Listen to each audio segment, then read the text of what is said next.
are these people?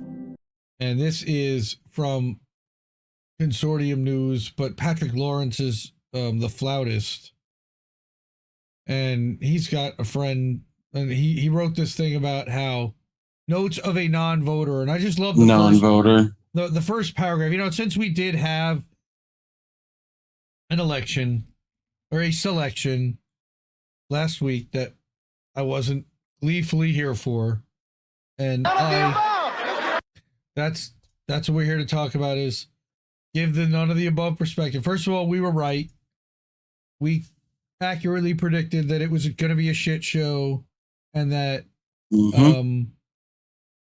Trump was probably going to be selected, and that the liberals were going to melt down, and that their analysis was completely off, and they had no idea what the hell they were talking about.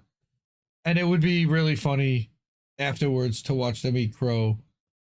Two of my personal favorites. The light of America's promise will always burn bright. Well, one of my favorite things is that she will permanently be gone come January. I hear she's going to run for January for governor of California. She's going to lose that too, and it's going to be super embarrassing. And then we'll literally never hear from her again. It'll be great. But the other great thing here is that none of the above really, I think, came out doing very well, because everybody ended up pissed off at some point in the last 2 weeks. All right. Whether you voted for Harris and were pissed because the Democrats ran the dumbest campaign in the history of a presidential campaign, maybe, or you voted for Trump and were pissed because he picked the most Zionist Congress, the most Zionist cabinet and selections for to fill his, his office and his administration in the history of the country. And sounds about white if you take a look at how pigmentationally challenged it seems to be, by design, I'm sure. Thanks Obama. I'm kidding. But Patrick Lawrence wrote this, that oh my, the elites of the Democratic Party, their clerks in the media, and the donor class began gasping as election night wore on, and it came clear that they had once again mistaken what we call liberal America for America. America has shifted rightward, the New York Times reported Wednesday with evident surprise. We're normalizing Trumpism, one read elsewhere, and all the hysteria and everything else. And he said America did not shift rightward this week or at any other time lately. Trumpism, whatever this may mean, and I can't help you with this one, has not been normalized, and I'm not sure about this term either. Think about these various utterances, and there are lots and lots of them in this line. America is now what it has been for a long time. To suggest there was some great shift this week is to simply demonstrate the extent to which one has stood at a distance from what America is. All right. Max Sarge, yes, what? Exposing our government's crimes is illegal? Nah. He's ignorant. Angel, you spent a marathon covering that election with Mr. Kit and Snow Himbo and Jesse Jett and Big Mad Crab. And I checked in often and laughed and cried and felt awful sadness for all of you that had, for whatever reason, the desire to sit there and watch this torturous nonsense that we knew was going to be the outcome anyway. But I love you for it. Thank you. And good job.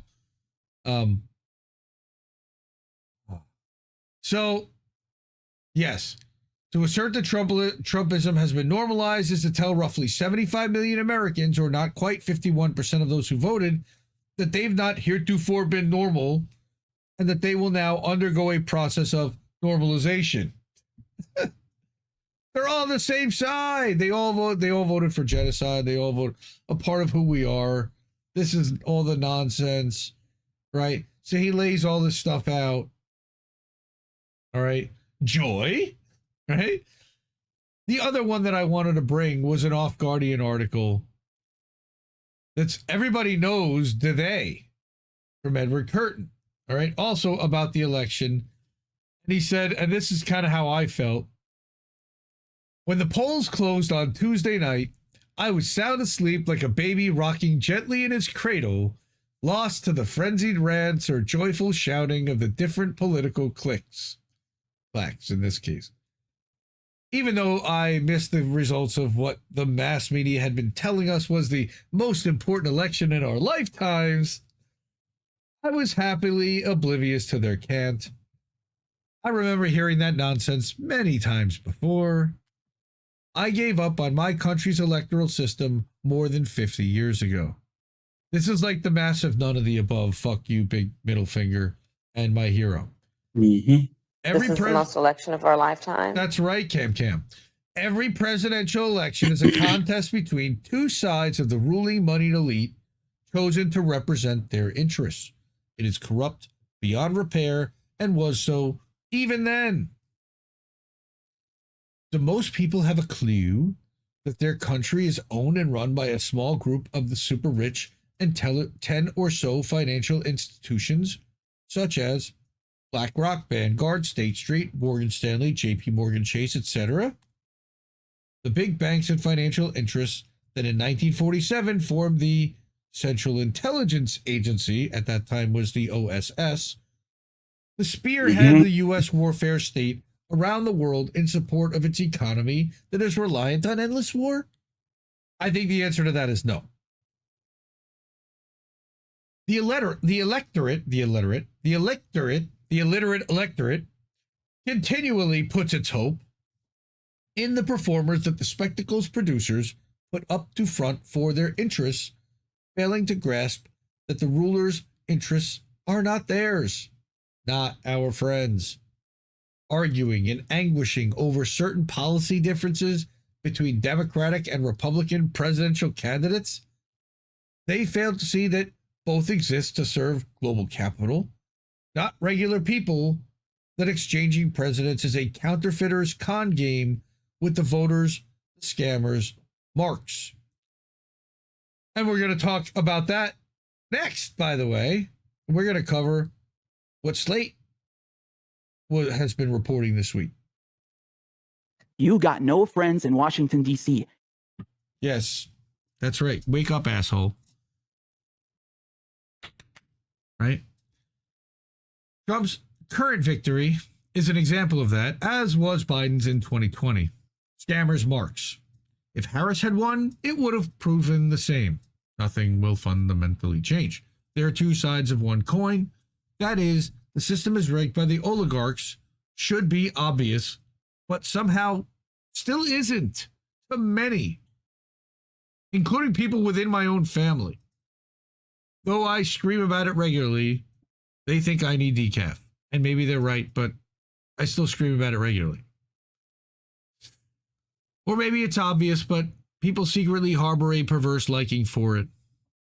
Stranger things are true, as on personal levels, people embrace the symptoms of their neuroses because the symptoms are their disguised solutions, their ways of staying stuck because change is hard and frightening and requires admitting repressed realities. Mm-hmm. The cliche that all politics is local has a certain appeal and a trace of veracity, but 99+% of the truth lies elsewhere. Approximately 145+ million Americans just lined up to vote like puppies, looking for a bone to be thrown their way by the people who own the country. They do get a bone here and there, which keeps them looking for the meat, but that's reserved for the fat cats, as always.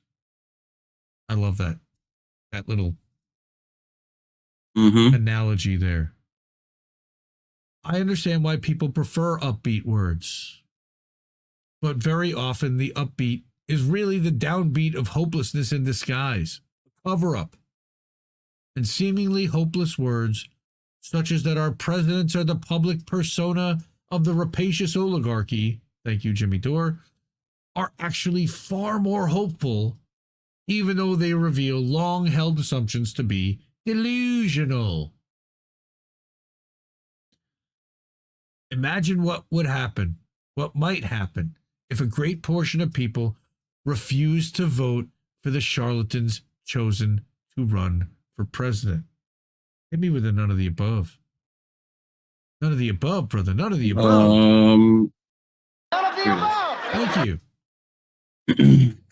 The fear. A quick button for that. The fear that there was even a slight chance that this might happen lies behind all the pep talks and moralizing about doing your civic duty, which is such a privilege.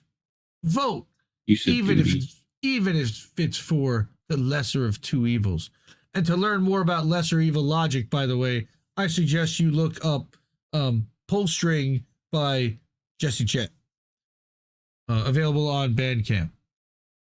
But please, let us not mention the great evil that lies behind these lessers. Vote, and we'll give you a sticker. A sticker that signifies your gullibility. You're literally marked as a dupe. Sorry, guys. And ladies. There is a system, as young radicals referred to the U.S.'s political economic structure back in the 1960s. I was one of them, a conscientious objector from the Marine Corps and a graduate student studying sociology, deeply influenced by the work and moral voice of C. Wright Mills and his powerful books, The Power Elite, The Causes of World War III, and Listen Yankee, and William Domhoff's Who Rules America, a work that has gone through 7 updated editions. There were and are many other books that told the story truly, but even reading them won't help unless you're willing to dispense with the obvious illusions and face the bleakness of a corrupt system. Willing to take it personally. Willing to recognize the systemic evil that undergirds the system. Not an election, not, a race here or there, not a county commissioner, but all of it. Willing to accept the void that the Trappist monk Thomas Merrin termed unspeakable. It is the void that contradicts everything that is spoken even before the words are said. The void that gets into the language of public and official declarations at the very moment when they're pronounced and makes them ring dead with the hollowness of the abyss. Oof, I know it's dark. But he says this void is the fact that the U.S. political economy is controlled by a small group of the wealthiest nihilists and is maintained through lies, a military-industrial economy, and perpetual wars around the world to maintain and increase their wealth. It's a death cult that people worship by their participation. And that they're giving their consent to by their participation, by the way. This is a consent ritual. By voting, the powers that be are determining that you are giving them your consent to everything that they want to do. All right? Lesser evil logic lets you vote for someone that you know to be truly vile. So, although in subsequent years it became fashionable to decry use of the term the system, there was a system then, and there is one now, run by the upper-class elite, whose wealth has increased exponentially over the years throughout Democratic and Republican administrations. Due to Democratic and Republican administrations, by the way. This system is tightly, like I said, this system is tightly entwined throughout the social structure of the country, part of the everyday fabric of the American life. Yes, that is correct. It's fueled by the corporate mass media of all political persuasions. As long as you're buying into the system at all, you're bought into the matrix. As Anna Mayers very famously has been following Derek Bros, he's been doing a program called, was it Unplug and Rebuild or Detach and Rebuild or something like that? Yeah. Right. And there's a 45-day program to literally opt out of the system and start building alternate systems elsewhere. And we're down with that for sure, because we need to do some. Damn, if you follow Yeti over on Facebook. Please do. He's been doing some unbelievable work. They're building like a little house, and they're living out of a yurt, and they're living off the land up in Canada, and I love him, and he's great, and that's fucking awesome. All right. So, like we said, the system is tightly entwined throughout the social structure of the country. A battle between two candidates who represent the forces that oppress the common people, support the genocide of the Palestinians, and are figureheads of the warfare state. That's what we were getting no matter who won. And that was one of the things that we talked about then. And that's one of the things that the shitlibs tended to highlight as a reason why you should vote for Harris, which is really weird, because if you're going to get genocide anyway, you might as well vote for genocide. How about not voting for either one?